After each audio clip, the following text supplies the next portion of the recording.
జై గురుదేవ్. నా పేరు ఏ యోగిత. నేను విద్యార్థి ఫౌండేషన్ చదువుకుంటున్నాను.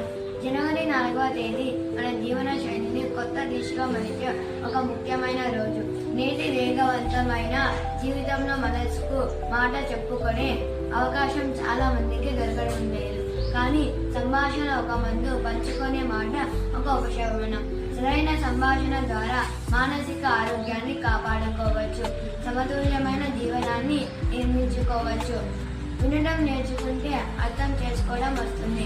అర్థం చేసుకుంటే సంబంధాలు బలపడతాయి. ప్రతి మాటలో గౌరవం ఉండాలి. ప్రతి సంభాషణ సమకూలత ఉండాలి. మన భావాలను దోచకుండా చెప్పుకుందాం. ఇతరుల మాటలను ఆత్మీయంగా వినుదాం. ఈ విలువలతో ఆరోగ్యమైన జీవితాన్ని కొనసాగిద్దాం.